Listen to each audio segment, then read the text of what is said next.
나오실 때 합손을 들고 할렐루야 말해주십니다. 할렐루야. 할렐루야. 제사 일정을 또 에코 너무 없습니까? 들리기.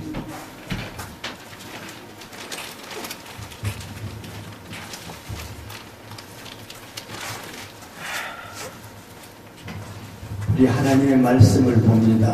하나님 말씀. 베드로전서 4장 17절에서 19절 내용을 봅니다. 신약 성경 제가 가진 건 382면이네요. 베드로전서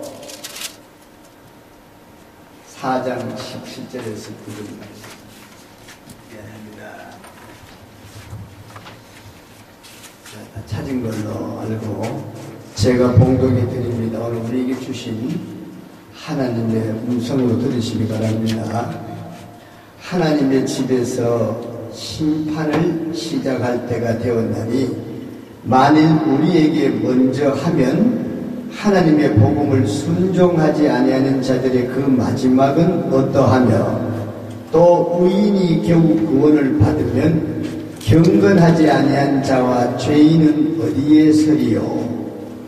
그러므로 하나님의 뜻대로 고난을 받는 자들은 또한 선을 행하는 가운데에 그 영혼을 미쁘신 창조주께 의탁할지어다.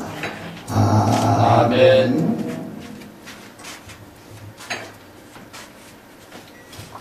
잠깐 기도합니다. 아버지 하나님, 연약합니다. 부족합니다. 오늘도 종이 아버지의 생명의 말씀을 대언할 텐데 해방하는 악한 흑암의 세력이 앞을 막지 못하게 하시고 오직 주의 성령의 능력만이 나타나게 하옵소서. 오늘도 갈급하고 공허한 마음으로 빈 뼈와 빈 그물을 가지고 왔사오니 만선이 되게 채워 주옵소서. 아멘. 2020년 시작하는 시기 오니 이 말씀으로 오직 하나님의 생명이 나타나서 우리들의 신앙이 다시 한번 새롭게 도전하는 복된 시간 되게 하옵소서. 아멘. 성령께서 함께 하심을 믿사오며 예수님 이름으로 기도드립니다. 아멘. 할렐루야. 아멘. 목사님, 귀하신 목사님들 앞에 오셔놓고 하기는 조금 떨리기도 얼굴이 붉어지네요. 그런데 심부름 하라고 또 여기까지 보냈으니 또 순종하면서 하나님 말씀을 선포합니다. 오늘 하나님께서 주시는 말씀의 제목은 베드로전서 4장 17절에서 19절 내용을 중심으로 큰 환난과 교회의 심판이란 제목으로 말씀을 전합니다. 교회의 심판이다 하니까 좀 생소한 소리 같은데 하나님께서 오늘 주신 말씀이니 이 교회의 심판이 어떻게 되는가 하는 말씀을 통해서 우리 같이 한번 생각을 해볼까 합니다. 예수 믿는 성도들, 구원받은 성도들은 에녹처럼 묵시를 가지고 살아야 한다. 묵시, 다시 말하면 마른 가운데 나타내 보이는 것을 묵시라 해요. 그래서 잠잠할 묵, 보일시. 하나님이 사람에 대한 계시라. 하나님께서 우리에게 주신 계시로 그 진리의 또 신의 능력으로 우리에게 나타 보여주시는 것이 계시입니다. 그런데 성도들이 에녹처럼 묵시를 가지고 살아야 한다. 그래서 묵시가 없는 백성은 하나님의 영광 가운데 살아갈 수가 없다는 거예요. 그래서 묵시를 가지고 살아야만이 날마다 영광 나타나고 우리의 성도들의 삶이 변화가 된다는 겁니다. 아멘. 에녹은 65세의 무두셀라를 놓고 300년 동안 하나님과 함께 동행했어요. 에녹 시대에는 이렇게 1900살씩 이렇게 살았기 때문에 그것이 가능했다는 거예요. 앞으로 예수님께서 이 땅에 오시면은 우리가 육신을 입고도 1000년 동안 살 수 있는 그런 에녹 시대로 돌아가는 것입니다. 하나님과 300년을 동행할 수 있었던 것은 에녹에게 묵시를 주셨어요. 유다서 1장 14절에 보면은, 유다서는 한 장 뿐이니까 진짜 14절에 보면은 아담의 7대손 에녹이 이 사람들에 대하여도 예언하여 이르되 보라 주께서 그 수만의 거룩한 자와 함께 임하셨나니 이는 뭇 사람을 심판하사. 아멘. 아멘. 자, 하나님께서 뭇 사람을 심판하신다. 천사들과 함께 심판하러 오시는 모습을 이 에녹에게 보여주셨던 거예요. 에녹은 이렇게 예언적인 환상을 보고 난 다음에 바로 하나님께서 세상을 심판하신다는 그런 묵시를 안고 살아가게 되었다는 겁니다. 이것이 무두셀라를 낳을 때부터 하나님과 동행을 시작했는데 무두셀라가 969살에 노아 홍수가 터져서 실제로 세상을 심판하는 일이 일어났습니다. 하나님께서 묵시를 줬기 때문에 에녹은 300년 동안 하나님과 동행하면서 살다가 죽음을 보지 않고 하늘로 들려 올라간 줄 믿습니다. 우리는 성경 말씀이 그대로 믿어야 하니까. 자, 하나님 말씀을 붙잡고 기도하면서 살 수 있는 계기가 하나님께서 묵시를 주실 때 우리가 온전하게 살아갈 수 있다는 거예요. 아멘. 특히 우리 성도들보다가 우리 주의 종들은 하나님이 이렇게 음성을 듣는다든가 성경 말씀을 통해서 우리에게 묵시를 주실 때에 우리 용기를 얻고 새로운 비전을 갖고 그렇게 하잖아요. 요즘은 요일서도 있지만은 신학의 사도행전도 있고 젊은이들에게는 환상을 주잖아요. 늙어서 꿈을 많이 준다는데 보니까 목사님들 조금 연세 든 분들은 꿈 얘기를 자주 해요. 저도 꿈을 자주 꾸거든요. 우리는 바로 인생이 크고 작은 실패와 성공을 헤쳐나가면서 또 체험하고 살아가고 있지 않습니까? 때로는 앞뒤가 보이잖아요. 기가 막힌 운동이와 수렁에 빠져서 앞에는 홍해 바다요, 뒤에는 때로는 애국 명사요. 사방을 보니 지금 이 환경과 이 시대가 도저히 헤쳐나갈 수 없는 그런 세상을 우리가 살아가는데 그런 가운데서도 하나님 우리에게 묵시를 가지고 살아가라는 것입니다. 아멘. 묵시를 가지면은 기뻐할 수가 있습니다. 찬송할 수가 있고 또 감사하는 마음으로 살아갈 수 있다는 겁니다. 아멘. 구약의 하박국 선지자도 불평과 원망이 많이 하는 사람이었는데 하박국서를 보면은요 1장부터 계속 어찌하여 하나님, 우리는 이렇게 예수를 잘 믿는 사람들도 이렇게 살기가 어려운데 안 믿는 사람들이 어떻게 저렇게 잘 됩니까? 다시 말하면 우리를 괴롭히는 바벨론이나 주위에 있는 사람들은 왜 잘 살아갑니까? 정말로 하나님이 살아계십니까? 이렇게 탄식하면서 어찌하여라는 말을 많이 합니다. 대선지자 예레미야도 12장에 보면은 하나님께 반문하는 모습이다. 어찌하여 나는 이렇게 하나님 말씀에 순종하고 이렇게 잘 섬겨도 어려운데 믿지 않는 사람, 우상을 숭배하는 사람들은 저렇게 잘 됩니까? 하나님 어찌하여? 그런데 하나님께서 하박국 2장부터요 묵시를 통하여 세상 이제 끝날 심판을 하박국 선지자에게 보여줘요. 이제 하박국 선지자는 생각이 완전히 달라집니다. 하나님은 반드시 세상을 심판하시며 세상의 부귀영화가 헛되는 때가 오고 우리 바로 성도들이 이 세상을 차지하는 때가 오는구나. 그것을 이 선지자가 깨닫자 하박국은 그 입술에서 이제 감사가 나오고 찬양이 넘쳐나며 나는 여호와로 말미암아 즐거워하며 주 여호와는 나의 힘이시라. 나의 발을 사슴과 같게 하사 나를 놓아 나의 높은 곳으로 다니게 하시리로다. 할렐루야. 이제 감사가 절로 나온다는 거예요.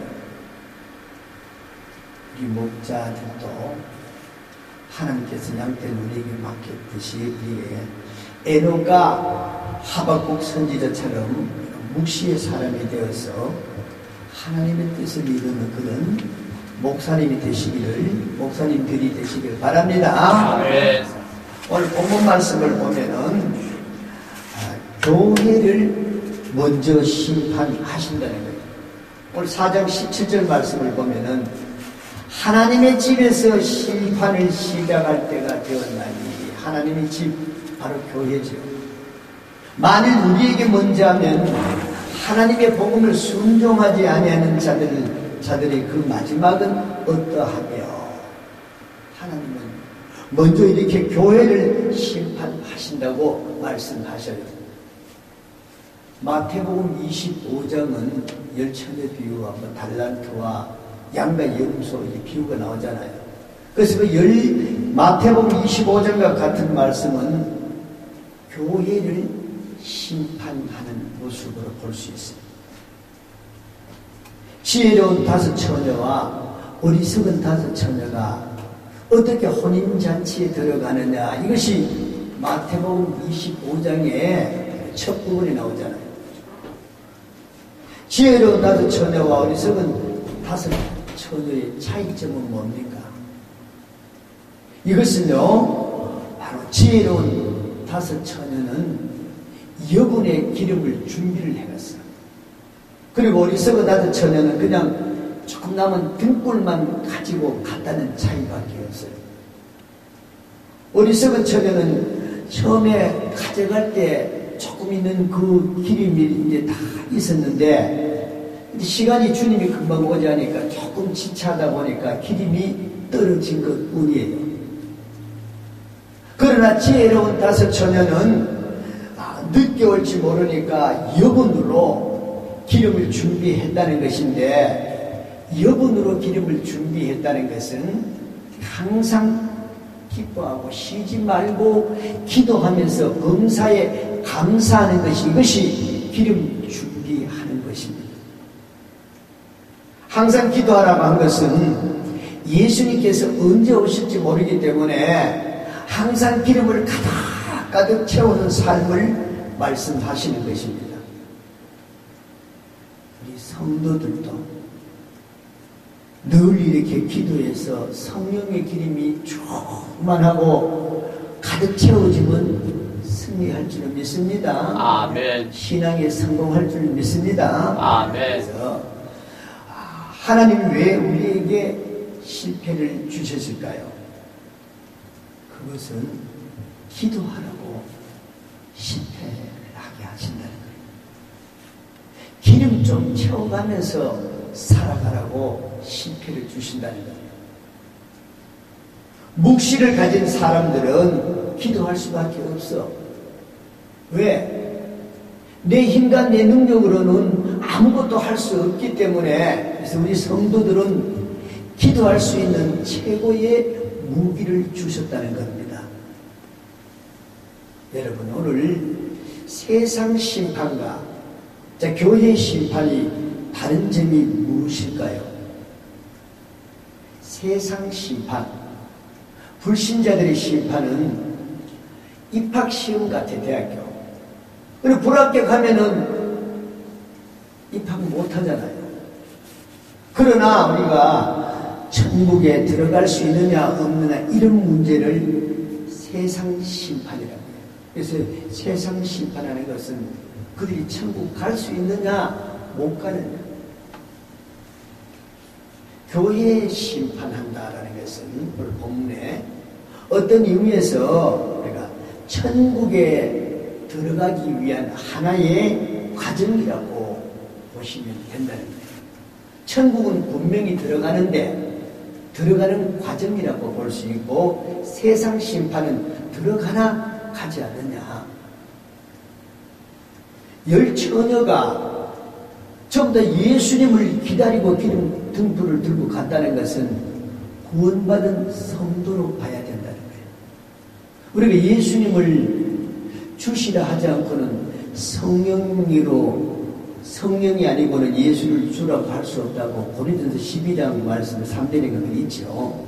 그래서 이 열 처녀가 예수님을 맞이하러 간다는 것은 다 이들을 구원받은 성도로 봐야 된다는 거예요. 예수 믿고 구원받은 사람들은 이미 성령을 받았다는 것입니다. 내가 입술로 예수님이 주님이라고 내 죄사함을 고백한다는 것은 이미 성령을 받았다는 건데, 성령을 받은 사람이 지옥 간다면은 우리가 믿음으로 산다. 로마서나 갈라디아서, 또 우리가 골로새서 교회 이런 것들 이런 것들은 모든 성경하고 일치가 되지 않는다는 거예요.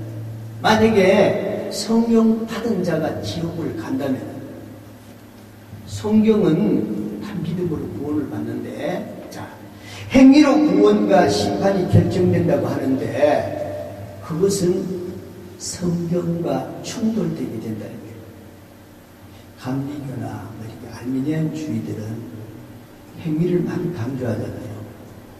그래서 그걸로 이제 장로가나 많이 문제가 충돌이 되는데, 지금 그 얘기를 하려고 하는 것이 아니고, 성경을 계속 보면은 믿음인 구원을 받아요. 성경 말씀, 로마서는 모든 것을 비춰볼 때에, 자, 고린도전서 3장 10절을 한번 봅니다. 이거는 목사들이니까 찾아봅니다. 고린도전서 3장 10절. 3장 10절을 제가 읽어드립니다. 내게 주신 하나님의 은혜를 따라 내가 지혜로운 건축자와 같이 터를 닦아두매 다른 이가 그 위에 세우나 그러나 각각 어떻게 그 위에 세울까를 조심할지니라. 아멘. 우리는요, 신앙의 집을 짓는 건축자와 같다는데 어떻게 지어야 될까? 11절에 보면은요, 이 닦아둔 것 외에 능히 다른 터를 닦아둘 자가 없으니 이 터는 곧 예수 그리스도라. 아멘.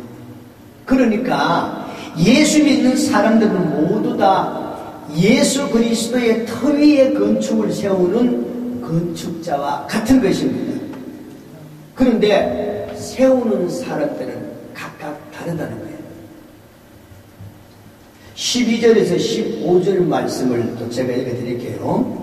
만일 누구든지 금이나 은이나 보석이나 나무나 풀이나 지푸로 이 터 위에 세우면 각 사람의 공적이 나타날 터인데 그날이 공적을 밝히리니 이는 불로 나타내고 그 불이 각 사람의 공적이 어떠한 것을 시험할 것이니라.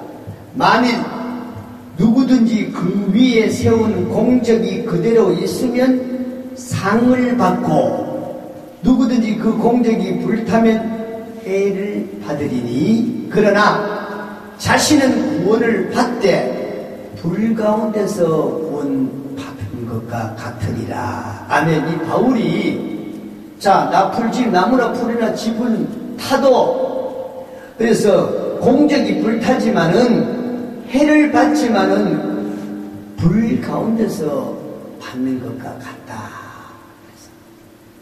예수 믿는 사람들은 모두 다 건축자와 같아요. 그래서 예수 그리스도의 터 위에 예수님을 구주로 모시고 마음이 영접한 사람들, 그래서 예수 그리스도 터 위에 세운 건축가, 이 사람은 그분 보석으로 잘 지어가지고 나중에 불로 심판할 때 금보다 더 귀한 멸류관을 가진 사람은 어려움을 당할수록 점점 더 빛이 난다는 거예요.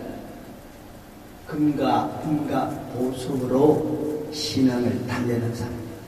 그런데 나무나 풀이나 짚으로 쓸데없는 것으로 세우다 보니 그 터만 놔두고 홀랑 다 타버린다는 겁니다. 금은 보석으로 집을 지은 사람들은 상을 받지만 그러나 나무 풀집으로 지은 사람은 다 타고 없어도 어디 위에 세웠다? 예수 그리스도 터 위에. 그 예수님이 터만 남습니다. 그러니까 불 가운데 구원을 받는다. 이것을요, 어떤 사람들은 부끄러운 구원이라고 그래요. 다 타고 없으니까 상 받을 게 없잖아요. 그래서 부끄러운 구원을 받는다는 것은 결국은 천국에 들어간다는 말이에요. 금은 보석으로 기름 준비한 지혜로운 5처녀와 같다는 건데, 자, 이 금은 보석은 기름 준비한 처녀이죠. 지혜로운 처녀. 그 다음에 나무풀집으로 지은 사람들은 오리석은 5처녀와 같다는 내용입니다. 이것이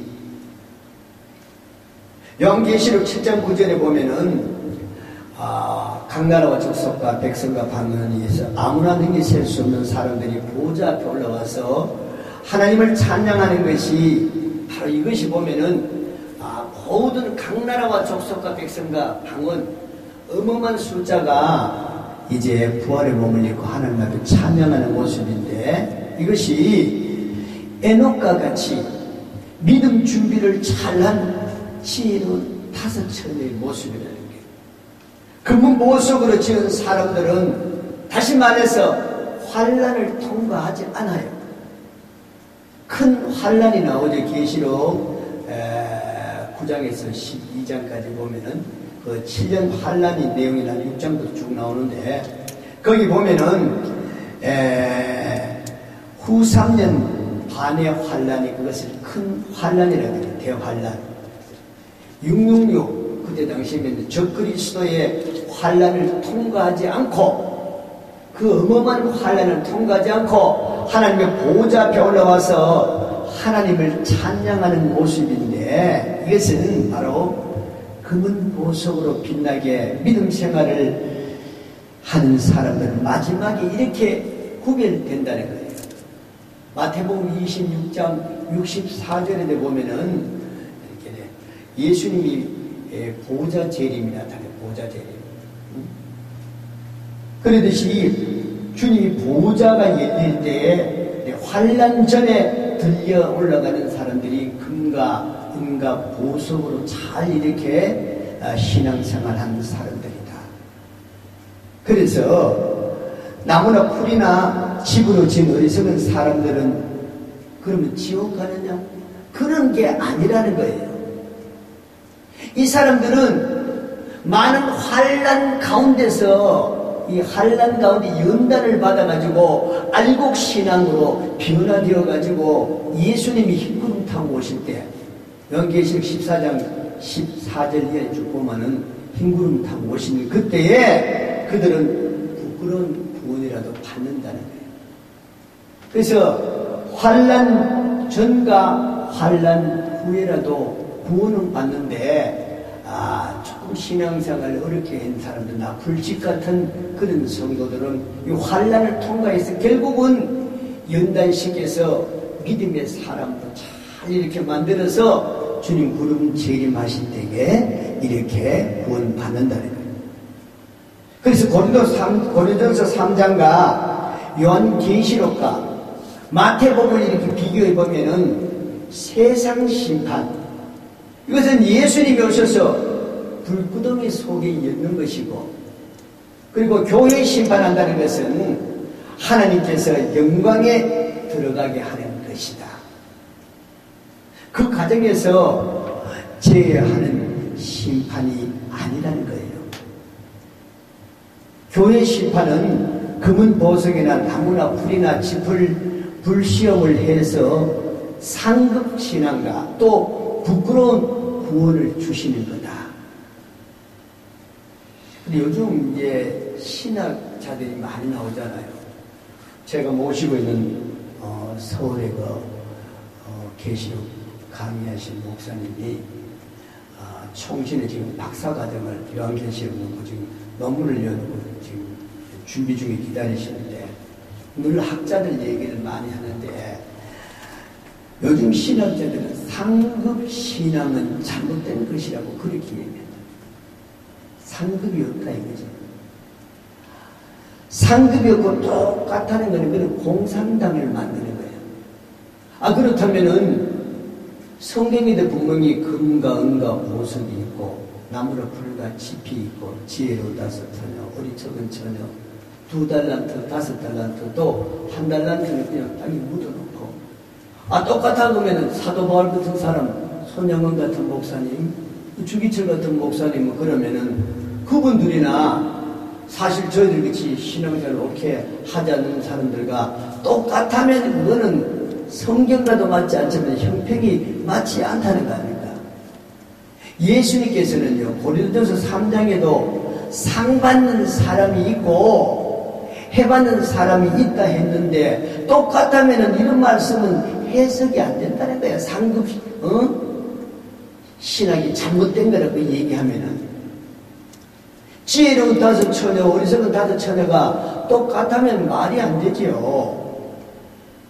교회는 이렇게 상급에 대한 과정을 통해서 10골을 받을 사람, 5골을 받을 사람을 분별해서 우리가 천국에 들어가게 하신다는 거예요. 다시 말해서 영광에 들어가게 하시는 과정이 교회의 심판인데, 세상 심판은 지옥 들어가게 하는 심판이 얼마나 무서운 심판입니까?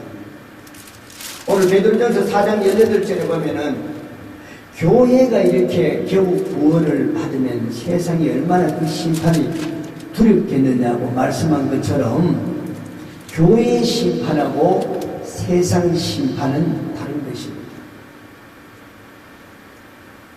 말씀을 결론을 맺자면은, 하나님은 큰 환난 중에 교회를 심판한다는 거예요. 교회 심판은 우리가 영광을 누리게 하는 바로 합당한 자들이 되게 하시는 과정입니다.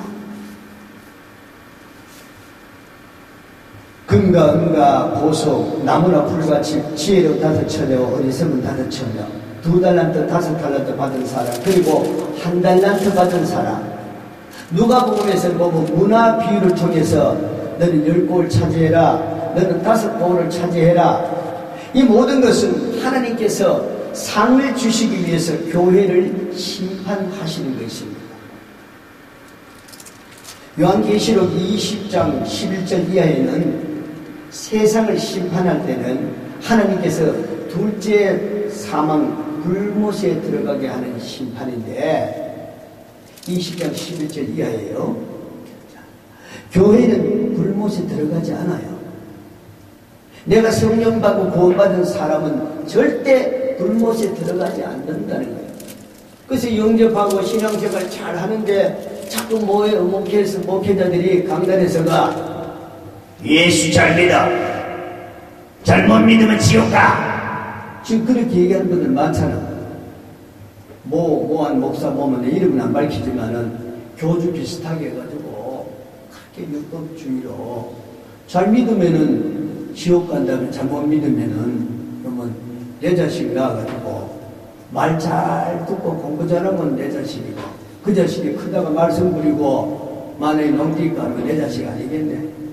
우리 하나님 그렇게 사랑이 얼마나 많으셔서 독생자 아들까지 다 우리를 내주시면서 레위기 보면은 5가지 제사 번제를 통해서 갈기갈기 찢어가지고 불로 태워가지고 화재로 내 아들을 태워가지고 자시는 하나님인데 그 하나님이 예수 좀 잘 못 믿는다고 지옥 간다면은 그 성경이 앞뒤 해석이 안 맞고 뒤틀리다는 거예요.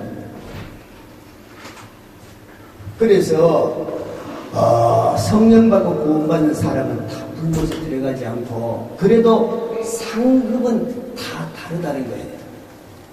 그래서 해와 같은 영광, 달과 같은 영광, 별과 같은 영광으로 다른 것인데 주님을 위해서 일생 동안 순교, 헌신하고 봉사하면서 순교한 그런 순교자의 영광과 적당하게 예수 믿는 영광은 성경에서는 반드시 다르다고 그렇게 말해요. 이것을 교회의 심판이라고 말해요. 그러면 하나님께서 왜 불에서 연단해서 구원을 하시냐?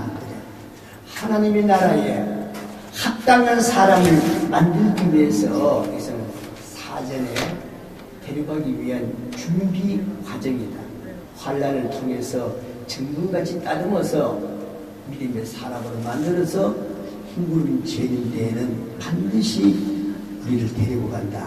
그래서 예수 믿는 사람들은 영생을 얻었고 심판에 이르지 아니하나니 사망에서 생명으로 옮겼다고 요한복음 5장 24절에 내 아버지의 뜻은 요한복음 계속 그런 얘기거든요. 내 아들을 보고 믿는 자마다 영생을 얻었고 마지막 날에 주님 보시 다시 살린다. 부활의 영광에 데리고 가신다.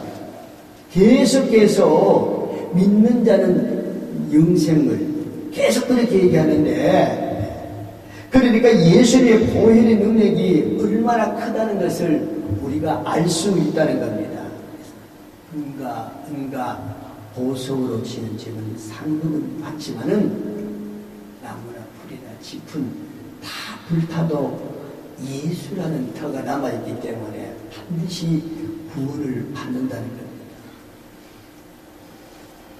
열심히 기도하시면서 우리가 여분의 그런 걸 항상 준비해서 주님을 기다리는 신앙으로 성령 충만, 말씀의 순종의 충만, 그 기도 충만으로 하나님께 주시는 음성, 묵시를 가지고 에녹처럼 들림받는 그 순간까지 우리가 하나님께 영광 돌리는 우리 모든 주의 종들과 성도가 되시기를 예수님 이름으로 축원합니다. 아멘. 기도합니다. 아버지 하나님, 큰 환난 중에 교회를 심판한다는 것은 오직 하나님의 영광으로 들어가게 함인 줄 믿습니다. 묵시를 가지고 살아갈 때 합당한 자로 세워지고 또 장차 10골 다스리는 상급을 받기 위해 그분 보석이 되어서 남아있게 하옵소서.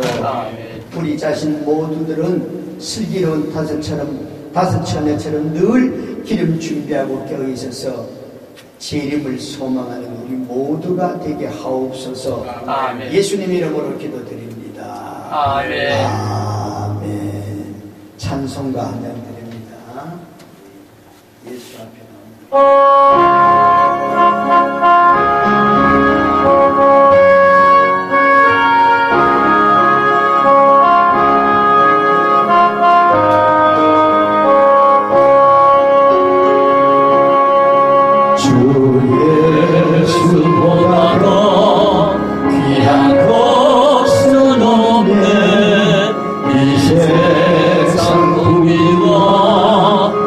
수는 없네.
세상 전